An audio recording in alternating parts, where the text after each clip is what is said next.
আলাইকুম প্রিয় দর্শক, অন্য মঞ্চের আলাপচারিতায় আপনাদের সকলকে আমন্ত্রণ নিন।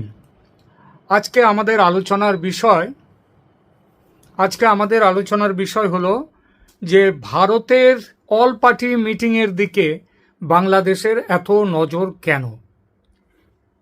এইটাই হচ্ছে এখানকার আলোচনার বিষয়। গত কয়েকদিন ধরে বাংলাদেশ ও ভারত দুদেশের সোশ্যাল মিডিয়াতে খুব জোর চর্চা চলেছে নয়াদিল্লির পার্লামেন্ট হাউসে সরকারের ডাকা সর্বদল বৈঠক নিয়ে। এমন একটা কথা চাউর করার চেষ্টা হয়েছে যেন সর্বদল বৈঠকে সব দলের অনুমতি নিয়ে তবে ভারত নামবে বাংলাদেশের বিরুদ্ধে যুদ্ধে। এই নিয়ে বাংলাদেশের সংবাদ মাধ্যমেও দেখলাম তীব্র অনুসন্ধিৎসা। সবার মধ্যে একটা কি হয় এমন ভাব। কিন্তু যুদ্ধ কি এভাবে শুরু হয় কখনো? কোথাও হয়েছে? আচ্ছা, এই যে অপারেশন সিন্দুর হলো পাকিস্তানের বিরুদ্ধে, তখন কি যুদ্ধ শুরুর আগে সর্বদল বৈঠক করে সবার অনুমতি নিয়ে তারপরে যুদ্ধে নেমেছিল ভারত? তারপরে নেমেছিল? একদমই নয়। অপারেশন সিঁদুর একেবারে আচম্বিত হয়েছে। হঠাৎ গুনাক করে টের পায়নি কেউ। যুদ্ধের সঙ্গে ঘনিষ্ঠভাবে যুক্ত সেনাকর্তারা, প্রধানমন্ত্রী আর প্রতিরক্ষা মন্ত্রী ছাড়া, মন্ত্রিসভার সদস্যদের দু একজন ছাড়া বাকিরাও ছিলেন পুরোপুরি অন্ধকারে। যেখানে মন্ত্রীরা পর্যন্ত জানতে পারেন না, সেখানে সব দলকে জানিয়ে লড়াইতে নামবে ভারত। ভারত কেন, পৃথিবীর কোনো দেশ? এটা ভাবাটাই ভুল। 7 মে 2025 রাতে পাকিস্তান ও পাকিস্তান অধিকৃত কাশ্মীরের 9টি জঙ্গি ঘাঁটিতে ড্রোন ও মিসাইল আক্রমণ চালায় ভারত। মাত্র কয়েক মিনিটের মধ্যে তছনছ করে দিয়ে থেমে যায়, যুদ্ধকে আর বাড়ায়নি।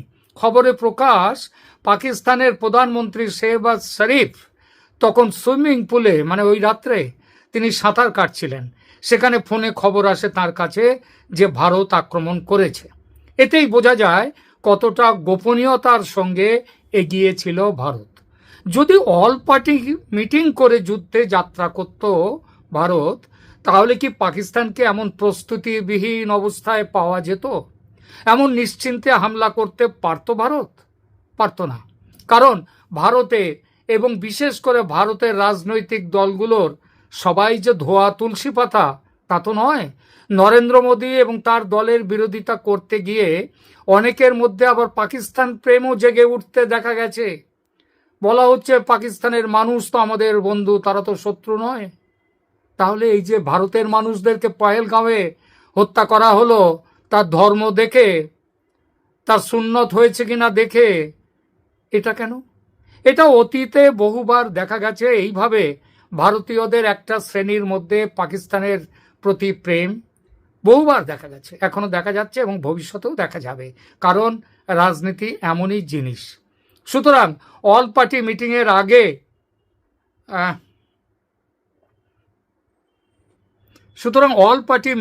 আগে ভাগে সব বলে দিলে সেটা শত্রুর কাছে পৌঁছতে একদমই দেরি হবে না। শত্রু সতর্ক হয়ে যাবে। সুতরাং অল পার্টি তাই ঢাকঢোল পিটিয়ে সবাইকে সব জানিয়ে যুদ্ধে নামে না কেউ। তবে হ্যাঁ, অপারেশনের পর সব দলকে জানানো এটা সরকারের কর্তব্য।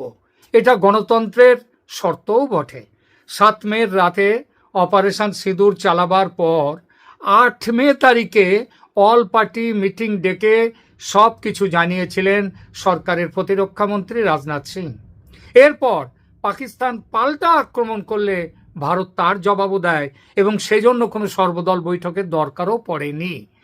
গত সোমবার থেকে ভারতীয় পার্লামেন্টের বাদল অধিবেশন শুরু হয়েছে। যুদ্ধের বিষয়ে যার যা বক্তব্য আছে সেটা পার্লামেন্টে আলোচিত হবে, এটাই নিয়ম। আরে বাদল অধিবেশন কেন?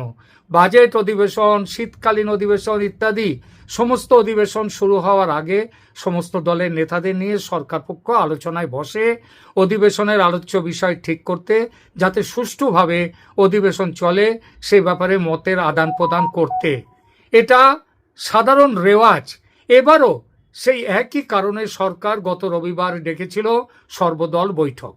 সেই বৈঠকে পার্লামেন্টের আগামী অধিবেশনে বিরোধীরা কোন কোন বিষয়ে আলোচনা করতে চায়, সরকার সেই আলোচনা করতে দেবে কিনা বা সরকার সেই আলোচনা চাইছে কিনা, চাইলে কতটা চাইছে ইত্যাদি বিষয়ে মতের আদান প্রদান হয় এবং সেটা হয়েছে।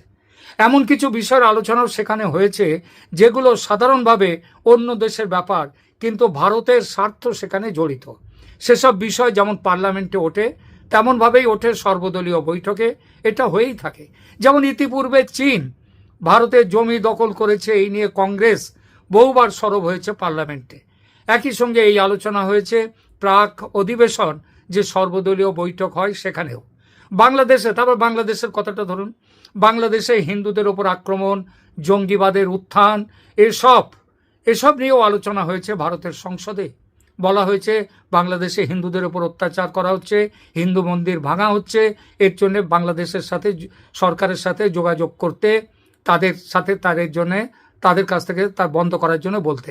এসবগুলো হয় সর্বদলীয় বৈঠকেও সদস্যরা এইসব নিয়ে সরকারকে উপযুক্ত ব্যবস্থা নিতে বলেছে। এর আগেও সরকার সায় দিয়েছে সদস্যদের উদ্বেগে, বলেছে যে ভারত সরকার সব কিছু নজরে রেখেছে এবং যথাসময়ে প্রয়োজনীয় ব্যবস্থাও নেবে। এই ব্যবস্থা নিতে হয় আন্তর্জাতিক নিয়ম কানুনকে মাথায় রেখে। আমার গায়ে জোর আছে বলে আর তুমি দুর্বল অতএব আমি ঝাঁপিয়ে পড়ব তোমার উপর, এটা হয় না। আর এই নীতিতে ভারত কোনোদিন বিশ্বাসী নয়, ছিল না, এখনো নয়। কিন্তু দেখা যাচ্ছে কিছু মানুষ এটাই চাইছে। তারা চাইছে ইউনূস সরকার ভারতের শত্রু আর শেখ হাসিনা ছিলেন ভারতের বন্ধু, সুতরাং শেখ হাসিনার সরকারকে অন্যায়ভাবে উৎখাত করে দখল করেছে এই ইউনূসের যে গদি, এখন ভারত যুদ্ধ করে এই সরকারকে হটিয়ে দিয়ে শেখ হাসিনাকে সেই গদি ফিরিয়ে দিক, শেখ হাসিনাকে ক্ষমতায় ফেরাক। ভারতের মোদী সরকার এটা করছে না বলে মোদীর পাপান্ত পর্যন্ত করছে অনেকে। ৭১-এর ইন্দিরার সঙ্গে তুলনা করে মোদীর ৫৬ ইঞ্চি বুকের ছাতি নিয়েও ব্যঙ্গ করছে অনেকে। এই মহাশয়রা এটা ভুলে যান ৭১-এর পূর্ব পাকিস্তান আর ২০২৫-এর বাংলাদেশ, এটা দুটো এক নয়। সমস্যা আলাদা রকমের এবং রোগটাও আলাদা। একই ওষুধ একইভাবে দু জায়গায় চলে না, দুই রোগে চলে না, চলবে না। তবু যুদ্ধের ভয়ে বাংলাদেশের একটা বড় অংশ তটস্থ। যারা চাইছে ভারত বাংলাদেশে ঝাঁপিয়ে পড়ুক, তারা তো যুদ্ধ চাইছে এবং যুদ্ধ হবে কিনা তার জন্য সবসময় সেটা ভাবছে। আর যারা যুদ্ধ চায় না, যুদ্ধকে ভয় পায়, এটা তাদের মাথাতেও ঢুকেছে এই ভয়টা যে ভারত বোধহয় এই ঝাঁপিয়ে পড়লো। আর এই জন্য চুটিয়ে চলছে অপপ্রচার, গুজব। পার্লামেন্ট অধিবেশনের আগে নিয়ম মাফিকভাবে হওয়া সর্বদল বৈঠকে বাংলাদেশের বিরুদ্ধে যুদ্ধে নামার অনুমতি নেবে কিনা সরকার, এই নিয়ে প্রচুর আলোচনা বিতর্ক হলো গত কয়েকদিন ধরে। এই বিষয়ে আমি গত পরশু একটা ভিডিও করেছি, সেখানে বলেছি চীনের ব্রহ্মপুত্র নদের ওপর বাঁধ তৈরি নিয়ে সদস্যদের উদ্বেগের কথা আলোচিত হয়েছে সর্বদল বৈঠকে। একই সঙ্গে বলেছি বাংলাদেশের চলমান উত্তেজনাকর পরিস্থিতির কারণে সংখ্যালঘুদের ওপর অত্যাচার নিয়ে সদস্যদের উদ্বেগের কথাও সেই বৈঠকে ওঠে এবং এই বিষয়ে সরকার কি করতে চায় সেটা নিয়ে সরকারের বক্তব্য জানার দাবিও ওঠে। সরকার উত্তরে যেটা দরকার বলা দরকার এবং যতটা বলা দরকার তাই বলেছে প্রয়োজনীয় ব্যবস্থা নেওয়া হবে, ভারত সব নজর রেখেছে। এই কথাটি বৈঠকের আগে বিদেশ দপ্তরের স্পোকসম্যান রণধীর জয়সওয়াল কিন্তু সাংবাদিক বৈঠকে স্পষ্ট করে বলেছিলেন গত ১৭ জুলাই তারিখে। সর্বদলীয় বৈঠকে তার বেশি একটি শব্দ বলেনি সরকার। কিন্তু এটুকুতে অনেক গুজববাজের মন ভরে না। তাদের কেউ কেউ খবরের কাগজে রিপোর্ট পড়ে প্রমাণ করতে চান যে কাগজে যখন কিছু লেখেনি বাংলাদেশে সেই আলোচনায় উঠেছিল কিনা, তখন বাংলাদেশ নিয়ে সেদিন কোনো কথাই নাকি হয়নি। সেদিন কথা না হওয়ার আরও কারণ নাকি আছে। কারণটা হলো বাংলাদেশ প্রসঙ্গটা খুব বড় তো, আর অনেক সময় লাগবে আলোচনা করতে। তাই ওই বিষয়টা নিয়ে রোববারের পর সোমবার আবার নাকি হবে সর্বদল বৈঠক। সে সোমবার চলে গেছে। বৈঠক হওয়ার কথা ছিল 10:30টায়। সেখানে বাংলাদেশের বিরুদ্ধে কবে যুদ্ধ হবে, কিভাবে যুদ্ধ হবে সেসব নাকি জানিয়ে দেওয়ার কথা ছিল, আর সেসব নাকি জানিয়ে দেওয়াও হয়েছে। সাংবাদিকরা জেনেও গেছেন পুরো ডিটেলস, কিন্তু গোপন বিষয় বলে বাইরে প্রকাশ করছেন না। আচ্ছা, সোমবারের তথাকথিত ওই বৈঠকের খবরটা কি আনন্দবাজারে বেরিয়েছে? বেরোলে একটু জানতে পারলে খুশি হব। বাস্তবে কিন্তু আনন্দবাজার নয়, ভারতের যে কোনো জায়গায় যে কোনো খবরের কাগজে, নিউজ পেপারে সোমবার একটি সর্বদলীয় বৈঠক হয়েছে এবং সেই বৈঠকে ভারত কবে বাংলাদেশে যুদ্ধ করবার জন্য ঝাঁপাবে সেসব খবর আলোচনা হয়েছে। এই খবরটা কোথায় বেরিয়েছে একটু জানতে চাই, একটু দেখতে চাই। দেখুন প্রিয় দর্শক, বাস্তবের সঙ্গে মিলিয়ে খবর তৈরি করতে গিয়ে কিছু কিছু ক্ষেত্রে কল্পনার আশ্রয় নিতেই হয় সাংবাদিকদের। খবরের মিসিং লিঙ্কগুলো মেলাতে, মানে ডট মেলাতে। সেই মেলানো যে সবসময় সত্যি হয় এমন নয়, সেটা কিয়দংশে সত্যি হতে পারে, আবার পুরোটা সেই মিসিং লিঙ্কটা সেটা মিথ্যেও হতে পারে, কিন্তু সেটা এক জিনিস। আর পুরো মিথ্যের ওপর ভর করে খবর তৈরি করা বিশেষ উদ্দেশ্য নিয়ে, এ দুটো এক জিনিস নয়। সোমবার দেশে কোনো অল পার্টি মিটিং হয়নি, সরকার মিটিং আহ্বান করেনি, সেটা হয়ে গেছে রবিবার। আর সোমবার বেলা 10:30টায় সাংসদরা, মন্ত্রীরা, প্রধানমন্ত্রী সবাই সংসদে হাজির। তাহলে কারা ছিলেন সোমবারের 10:30টার সেই তথাকথিত অল পার্টি মিটিংয়ে? এরপরেও যদি কেউ জোর গলায় বলেন অল পার্টি মিটিং হয়েছে এবং সেখানে বাংলাদেশ নিয়ে আলোচনা হয়েছে, সিদ্ধান্ত হয়েছে, এমনকি কি সিদ্ধান্ত হয়েছে সেখানে সেটাও এই সাংবাদিক জানেন, কিন্তু বলবেন না গোপনীয়তার স্বার্থে, তাহলে এমন সাংবাদিককে কোন উপাধিতে ভূষিত করবেন সেটা আপনারাই ভাবুন, আমি কিছু বলবো না।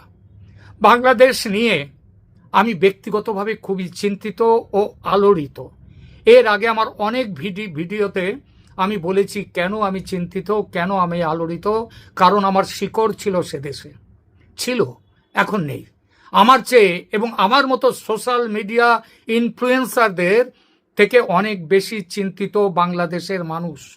কারণ তারা ইউনূসের মাৎস্য ন্যায়ের রাজত্বে প্রতিদিনের প্রতি মুহূর্তের ভুক্তভোগী। বাংলাদেশে বর্তমানে সংবাদপত্রের স্বাধীনতা বলে কিছু নেই, সত্যি খবর পান না মানুষ। এই পরিস্থিতিতে ভারতে আমরা যারা বাংলাদেশ নিয়ে খবর করি, খবরের বিশ্লেষণ করি, আমাদের ওপর দায়িত্ব বর্তায় অন্তত ইচ্ছাকৃত ভুল বা মিথ্যা খবর দিয়ে মানুষকে বিভ্রান্ত না করা। আমরা পুরো সত্যি খবর দিলেও সেই খবরের যারা বিরোধী তারা আমাদেরকে গালি দেবে, আর মিথ্যে খবর দিলে গালিটা কিন্তু দুই তরফেই আসবে। আমি ব্যক্তিগতভাবে খবর করার সময় এই বিষয়টি মাথায় রাখি।